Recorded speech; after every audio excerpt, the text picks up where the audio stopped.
Am I the A for uninviting my Sil from our baby shower? She seemed in love with my husband. She ignored me and had disruptive behavior. I'm 32F Sil 30F, I'll call her Tina, from my baby shower because I think she's in love with my husband. My husband 33. M and I met each other at a ski lodge 9 years ago. I was with my young daughter and a female friend and her child. My husband was with his 2 brothers and 3 sisters and a few friends. There was a singing competition and both of us were set up by our friends to enter it. Sparks flew during our duet and the rest is history. Back to our first meeting. This was the first time I caught on to my Sil's disturbing behavior. After the singing competition, he and I went to the cafe to chat. His middle sister, Tina, who was adopted at birth, came storming up to us and demanded he come back to their group. She never looked at me and whined when he shut her down. She ran off crying and apparently took her sister's room key cards and locked them out so they had to stay with the friends in their room. Fast forward to when we bought a house together. We had a housewarming party and invited family and close friends. Tina showed up in a sexy club outfit. She ignored me the entire time and hung all over my husband, BF at the time. She kept recalling tales of them when they were little and how close they were. She'd kiss him on the cheek, hug him, and touch his arm when laughing. He was visibly uncomfortable so I stepped in. At first, I just thought she had a crush on him, but the way she was acting looked like she was the girlfriend and not me. She was going around telling everyone that he used to say he never wanted to have kids, but now he's playing daddy to my daughter. One of my friends said she thought Tina was weird for talking about how hot his modeling photos were when he did print work back in college and that her favorite photo was of them at a beach in Hawaii during a family vacation a few years back. The most bizarre thing she told a few people was that he had never dated a woman of color before and now all of a sudden he's in love. It's only bizarre to me because she's biracial, so I don't know why this would bother her, unless she's jealous of me because she wished she were me. Then things go south at the end of the night when he gets down on one knee and proposes to me. She started crying and ran to the restroom. Their dad went to check on her and then drove her home. I knew exactly why she was upset, but my husband always equated her behavior to jealousy because she never had healthy relationships. After that tantrum, she skipped our wedding, baby shower, our children's birthday parties, and other family events that we attended. I was fine with extending invitations because I knew she wasn't going to show up. She had some sort of mental breakdown and was in and out treatment for years. Now I have to say, I wish nothing but the best for her and I don't know what kind of issues she's going through, but I don't want her disrupting our peace. I'm currently pregnant and our baby shower is at the end of this month. I'm having it a few months early because I'm at risk for going into labor early, like I did with my other 2 children. My MIL called to RSVP and stated Tina would be riding with them and if it was okay if she brought her new boyfriend. I was surprised because we hadn't seen her in years, but I was apprehensive to agree. Eventually, I did agree and hoped that she resolved whatever caused her so much distress when she was around my family. Well, it took all of 24 hours for her to start her nonsense. She texted my husband paragraphs at 3 a.m. telling him how she felt about our family. First she went on to say how much she missed them being close and how I came in and destroyed their close relationship, when I barely said 50 words to her in 9 years. She asked him if he was happy with his life because again, he used to say he never wanted kids or to get married. She then asked if he thought about her all this time and if he could meet up with him before the shower and talk alone, face to face. That was the last straw for me. I asked my husband if he knew she was in love with him and he just shrugged and said he didn't doubt my theory. Apparently, when she was 11, she asked if they could cuddle and kiss and he said no. He admits her behavior since then has always been weird and dramatic, but he didn't pay her much attention because there were many siblings and they all hung out all the time. I asked him if he could uninvite her and this new boyfriend, because I think she's going to bring drama to our baby shower. He said he wants to talk to his parents first to see what kind of state she's been in, but I know in my gut that she's ready to ruin our day with her theatrics. So AITA for wanting to uninvite her to the baby shower. Edit. For those of you wondering if anything intimate ever happened between them, the answer is no. I am 100% certain of this. He has a total of 3 adopted siblings, 2F and 1M. He says he sees them as blood-related siblings because the 3 of them were adopted at birth. He's the second youngest, and they're all within 1.4 years of each other, so all he knows them as siblings. He said he chooses to ignore her because she's always been dramatic. He's always worried about her physical safety because she's suffered from depression for as long as he can remember, so he tries to handle things gently. He's not opposed to uninviting her, but he does want to know what his parents think about her mental state and whether she can behave. Second edit. So I keep seeing something about High School Musical. I'm a little too old to have watched that show movie, but didn't know about that plot. I changed some details of how we met so this post wouldn't be immediately recognizable, but it's very much, unfortunately, my life right now. My husband is on his way home right now, despite having another 3 hours left at work, because his phone kept blowing up. He didn't sound good on the phone, but he wouldn't tell me what was wrong. I don't want to call back his mom and other sister to ask what's going on, but I'll try to post an update when, hopefully, we come to a final solution because I'm stressed and over this update. This will probably be my last update since my husband and I decided that we need to be completely removed from SIL's trauma so we can focus on having a healthy pregnancy and family life. I have an appointment with a perinatologist, a high-risk prenatal doc, tomorrow morning that was scheduled weeks ago to check on the baby. Thank you to those who were concerned about me and the baby. So I don't even know where to start. So I apologize if this update seems all over the place. I also have to point out for the person who went through my comment history. I switched the numbers, genders, and event details so I wasn't as easily identified in real life. I have a professional license, so if someone recognized me and thought I was being unethical due to the nature of the post, I've avoided certain verbiage because of my job. I could be brought in for a review, which I would much like to avoid, so I'm sorry I can't be 100% truthful with all of the details. I tried my best to keep the most important information as factual as possible. My husband ran home because Tina blew up his phone, texting and calling. Now, my husband always texts or calls me on his lunch break to check on me, even before the pregnancy, so I knew something was wrong when he didn't.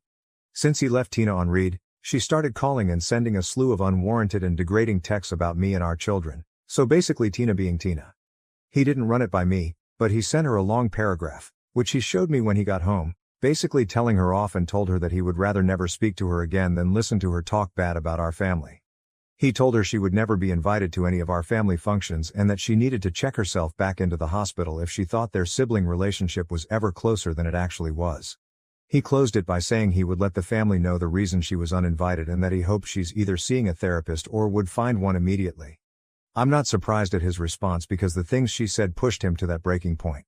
I think the worst thing she said was that my 2 miscarriages years ago, which would have been our first child together, was caused because we don't actually belong together and that my body couldn't even carry any of my children to term, 32 and 33 weeks deliveries. I expected her to bring something like this up, but I could tell it really hurt him. And that's why he didn't hold back from her. He then blocked her and told me he's changing our phone numbers. He called his parents and the oldest bio sister, whom he is close with, and explained to them why she's never allowed to visit our home. He shared all of their text exchanges, and they were mortified. He asked them not to share our address and when we changed to new numbers. They assured us that none of them shared this information with her because she actually asked for his work schedule and mentioned driving up a day early to surprise him. My file had the most to say, and I got it. It's his baby girl, but he hadn't shared much info beforehand with anyone besides his wife. He said he always knew she had a little crush on him, but after her outburst at our housewarming years ago, they had a conversation about her behavior and she told him that she had been keeping a diary about him since she was a teenager. She explained it was to process her emotions and to challenge negative thoughts. All I heard was that she wrote about him for years. So there's several journals in their home, probably enforcing her beliefs. Apparently, she only stayed away from my husband because my FIL kept her in check and was able to get her hospitalized several times for being a threat to herself. I don't know if all her issues stem from her unrequited love for him, typing that just made me nauseous, but I hope she gets the help she desperately needs. He asked that they speak with her about his last text, but that we don't want to know the outcome. They told us they would deal with her and apologized for thinking she had resolved her issues. My in-laws are saints, and I thank them for believing us and keeping her away for all these years. Luckily, she's currently living with them due to her issues, so they're going to speak to her tomorrow morning. The bio seal called me when we got off the phone with the in-laws. She told me that she was really sorry because she's the one who hooked the new BF and Tina up and suggested that she show him off at the baby shower, but admitted they had only been dating for like 2 weeks.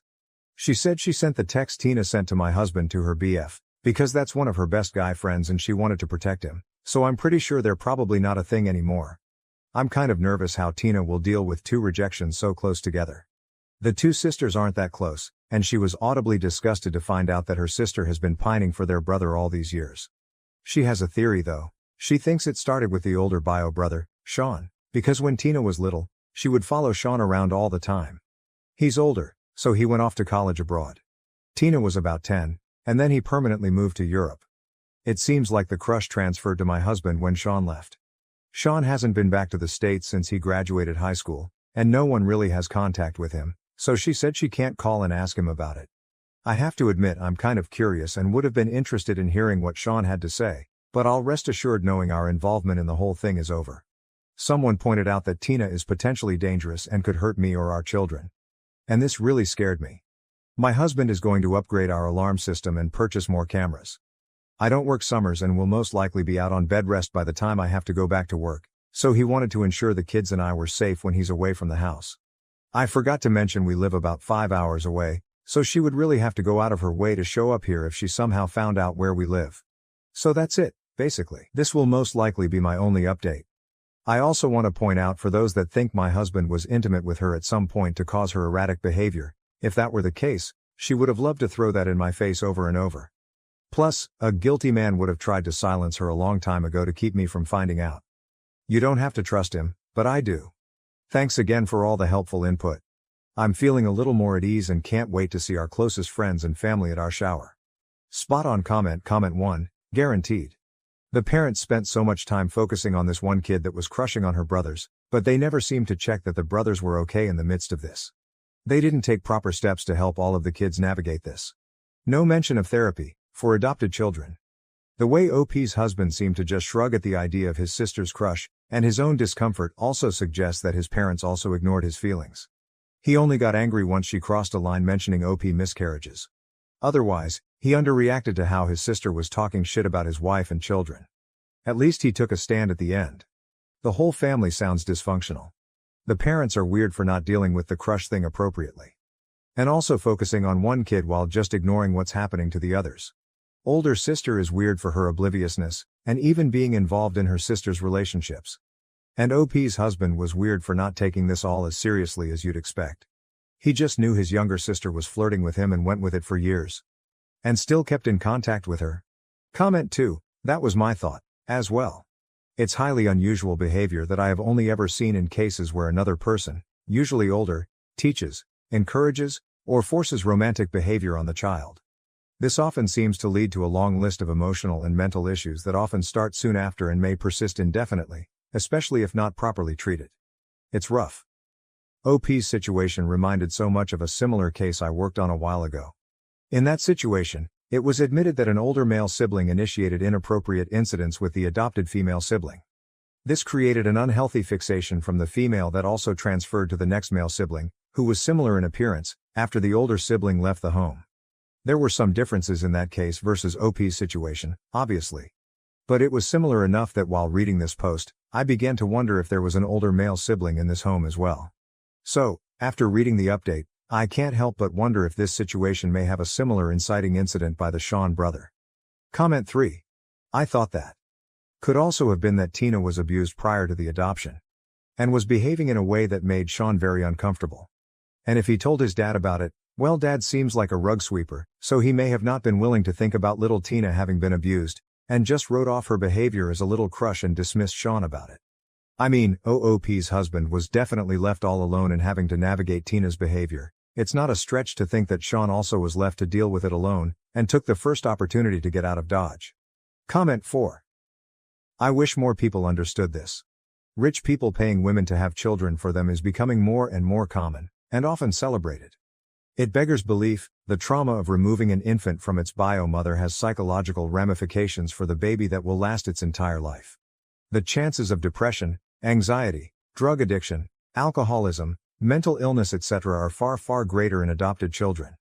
Yet the rich just seem to ignore all that and do it anyway because they want a mini-me. Thank you for watching. If you haven't subscribed yet, please do so and hit the notification bell to stay updated with more shocking real-life stories happening around you. Alright, everyone's presentations are done. Nick, the manager, said as he tried to move the discussion forward. Excuse me, I haven't. I recently found out something. Nick interrupted me and began to speak. There's apparently someone in this department who didn't graduate high school and is just a part-timer. Meetings should be for employees only. Absolutely right. His lackey, Mike, of course, agreed with Nick. I'm leaving. After leaving the meeting room, I started to shut down my computer. I noticed that an email had arrived, not in my personal inbox, but in the company's shared email. Thinking, there's no point in speaking up, no one will listen, I went home quietly. The next day, I heard a commotion from Nick's desk. He was staring at his computer screen, his face pale. "Nick? Is something wrong?" Mike looked at the screen with him. And he turned even paler than Nick.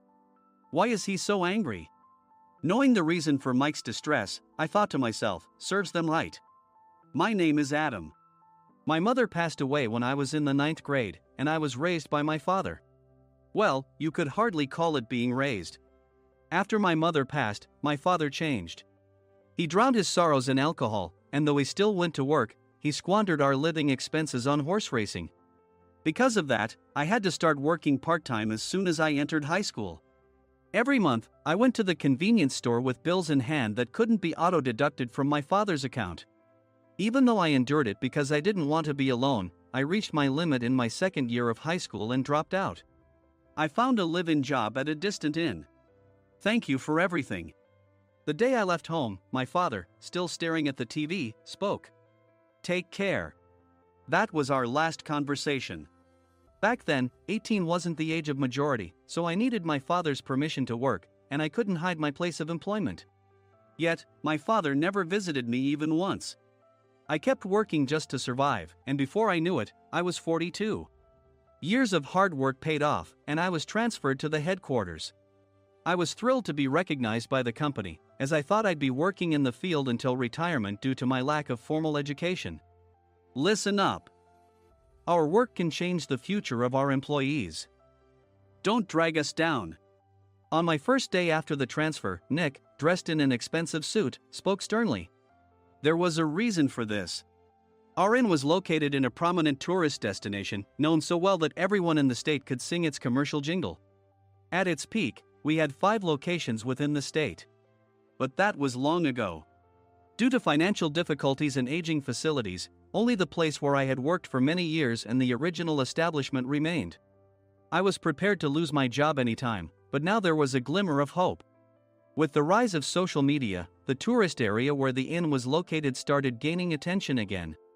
Depending on how hard the sales department, where I was transferred, worked, we could either thrive or be forced to give up this prime location to the new hotel chains continuously popping up. For Nick, who had switched careers from another industry to strengthen our sales, this was a battle he couldn't afford to lose. I understood why he had to be strict. I will do my best. Nick sneered at my enthusiastic declaration. Did you not hear what I said? I'm sorry. I thought I was listening carefully. Out of habit from years of customer service, I apologized reflexively, though I had no idea what had offended him. Someone was watching me with a smirk. In this department, there are those who are expected to excel and those who have been shoved here because they have nowhere else to go. You are the latter. It was Mike, the section chief. He's 7 years younger, at 35. But he was called to headquarters much earlier than I was and had been moving around within the headquarters ever since. I'm not jealous, but I can't accept that he's my boss. Graduating from a prestigious university, he has an unusually high pride and caused many problems as a newbie, making things very difficult for me when I was the front desk leader. When I found out Mike was transferred to the sales department a month before me, I was disheartened. Mike is right. With just a middle school diploma, there's not much you can do. Don't even think about achieving results. As if I didn't exist, Nick remarked, I'm thirsty. Mike eagerly ran to the coffee maker. It seems Mike is Nick's lackey. I regretted being happy about my transfer to headquarters, wishing I had stayed on site forever. Send a direct mail to every company on this list by the end of the day. Nick only assigned me tasks that even a new graduate could handle. What? There are over 1,000 companies. You want me to send to all of them by today? Yes, if you and your fellow misfits split the work, even those with nowhere else to go should finish by today. I glanced at the employees typing away expressionlessly. They were worn out from customer service, only thinking about leaving on time, or were women reassigned after having children, with zero motivation for work. Even Sam, a new graduate from the same university as Mike, who was supposed to be among the expected achievers, had no enthusiasm for the job, having joined the company wanting to do customer service. I don't care what they say, I plan to quit anytime, he said. Only Nick and Mike were highly motivated, making all the decisions between the two of them. I originally only wanted to work at the inn to survive and had no particular attachment to this job. I swallowed my words, thinking I had no right to reprimand them. About a month after the transfer, Nick told us with a frustrated look. To commemorate the 50th anniversary, we've decided to create a plan exclusive for one group per day. Originally, Mike and I were supposed to come up with it, but our president, Mr. Thompson, insists on hearing everyone's opinions. So, you all get a chance.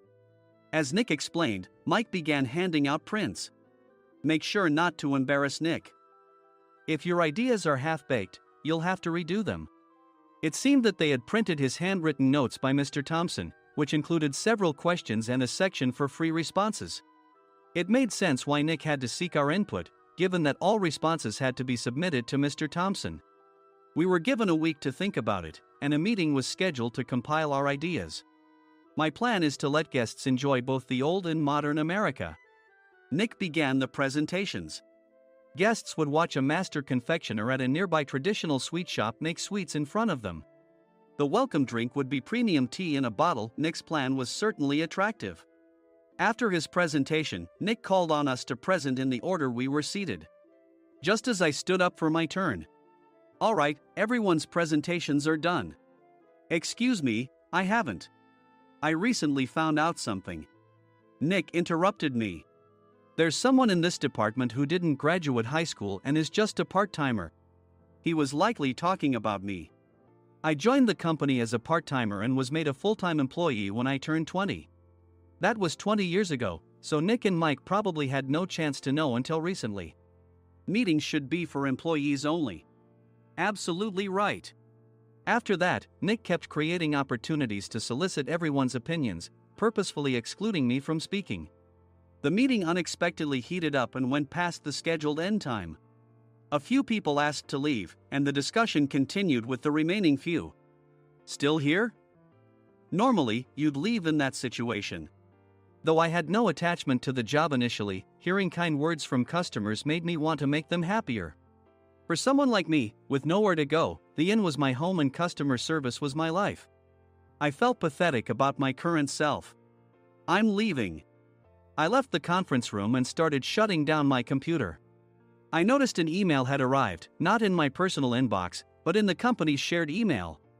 Thinking no one would listen to what I had to say anyway, I quietly went home. The next day, while preparing the DM as instructed, I heard a commotion from Nick's desk. In his haste to stand up, he hit his knee on the desk. He stared at his computer screen, his face pale. Nick! What's wrong? Mike, thinking he should be the first to rush over, approached Nick while still wearing his coat. He peered at the screen with Nick. And he turned even paler than Nick. Why is he so angry? Who is responsible for this company? Nick, more irritated than ever, asked, and Mike answered without checking. Probably Sam. Sam wasn't there because he was attending a morning training session for new hires. Nick gave up on getting angry and returned his gaze to the screen. They were looking at an email that arrived right after the end of the working day yesterday. Apparently, no one, including me, had checked it before leaving. The email was from a large company that used us for their annual employee trips. The president and executives of that company also frequently used our services personally. President of the company, Mr. Mason himself, had declared that neither he nor his company would ever use our services again. Well, some companies cancel their employee trips or stop using our services due to financial struggles. Let's just move on. Mike kept wiping the sweat from his forehead with a handkerchief. Knowing why Mike was so agitated, I quietly watched their interaction. Do you know how much revenue we get from that company? We can find other guests to fill the rooms, but we'll lose the banquet costs, gift shop revenue, rental car fees, and more. Moreover, the gifts were supposed to be prepared by the traditional confectionery shop involved in Nick's proposed plan.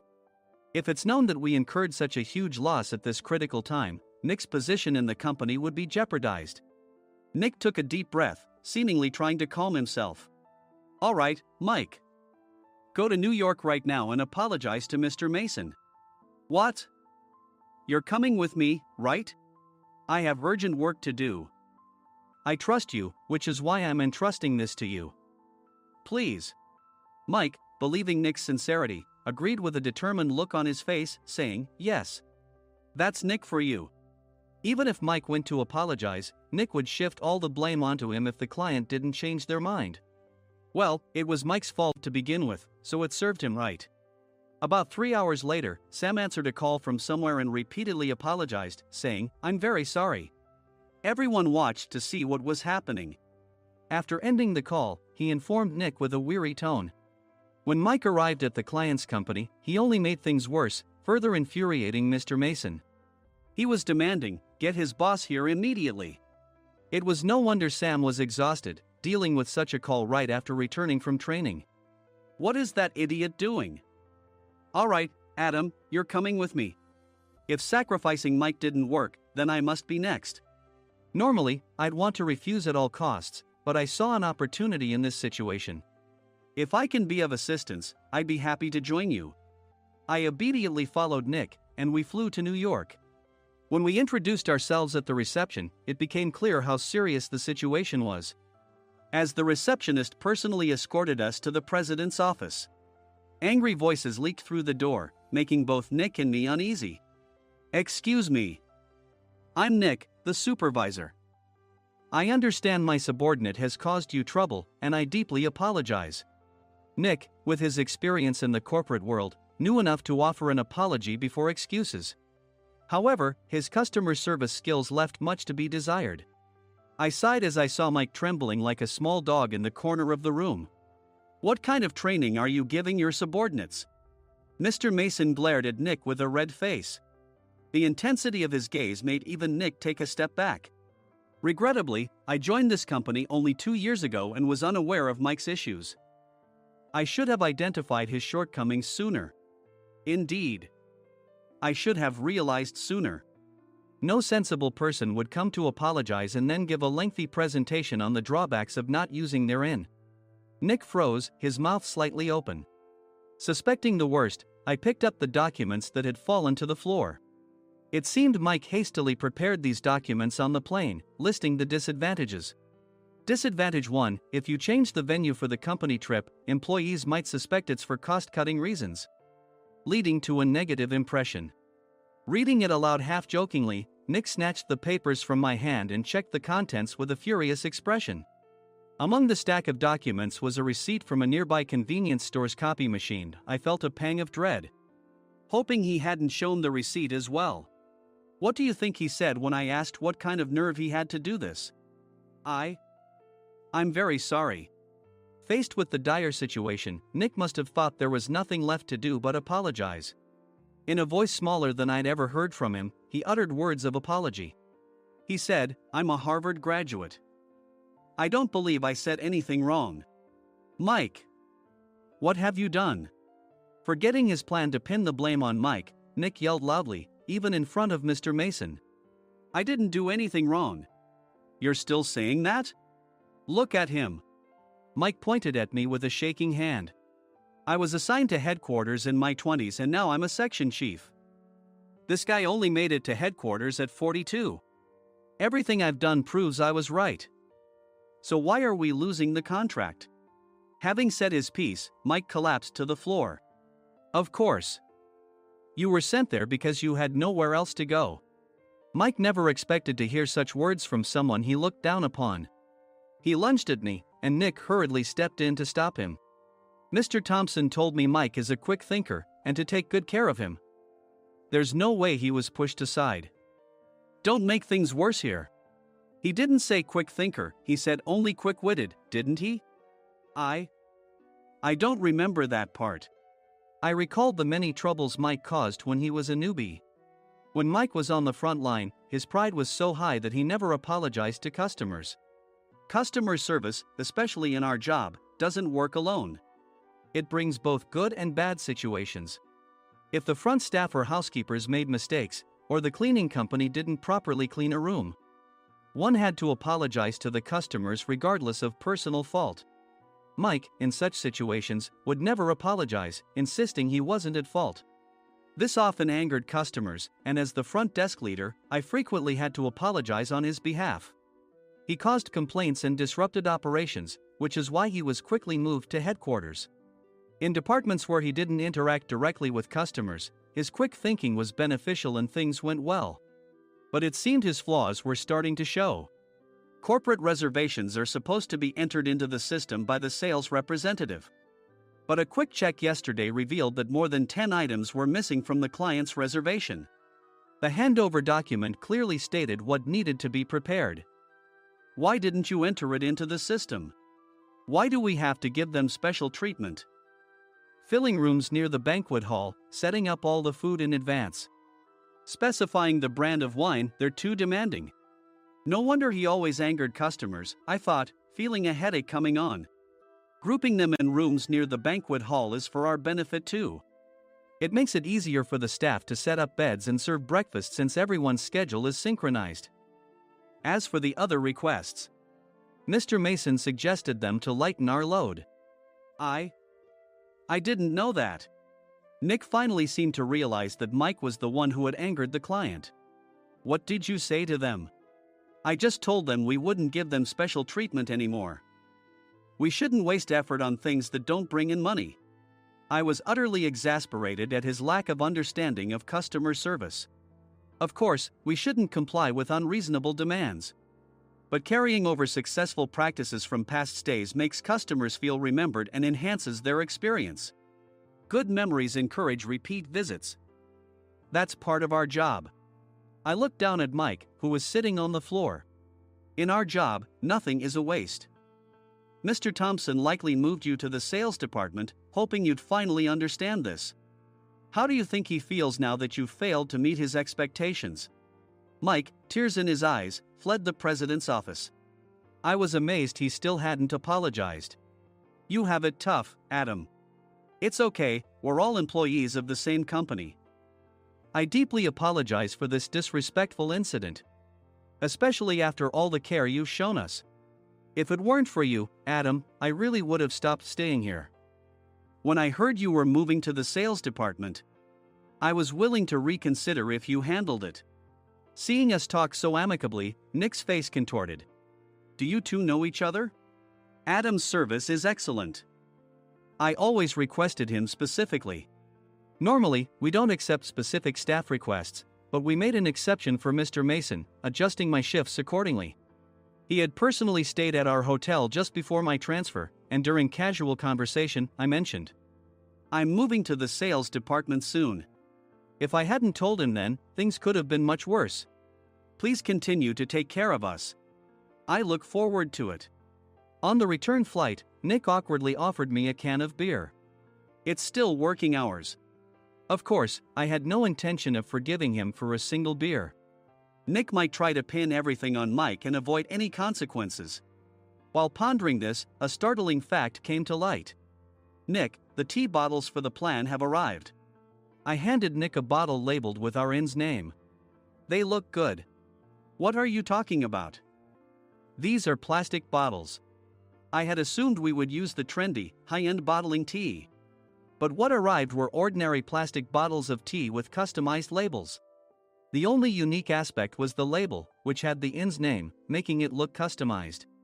Upon further investigation, I discovered that a substantial amount of money was set to be paid to the tea company.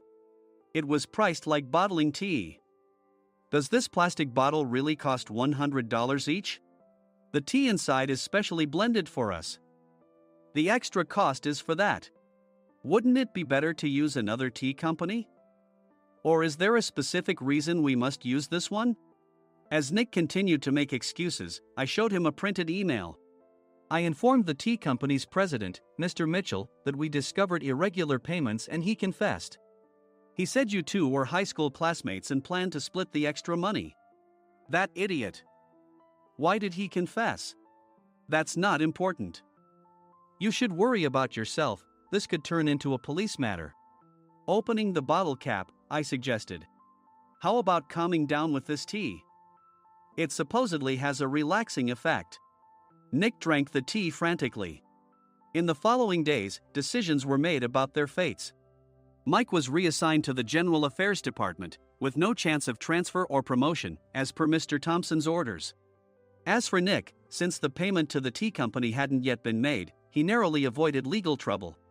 Instead, he was encouraged to leave the company, and to avoid further complications, Nick submitted his resignation. Rumor has it that connections between HR departments have made it difficult for him to find new employment. Even though it was good to have those two gone, something unexpected happened in the sales department. Everyone became motivated and united in refining the 50th anniversary plan. In the end, my plan was adopted. We collaborated with the Tourist Information Center to provide personalized guides. The plan, tailored to the number of guests, was truly special for the 50th anniversary. Hey, is Adam's family coming to stay? I immediately booked that special plan for my family. Sam noticed it on the reservation list and quickly picked up on it. Yes, I'm inviting my father. That's great. I might invite my parents too. I lacked the courage to face my father just as Adam. But here, with the confidence Mr. Mason praised, I felt ready. The 50th anniversary plan was a perfect opportunity to reconnect with my father. I hoped to bring back the days when we could laugh together as we once did.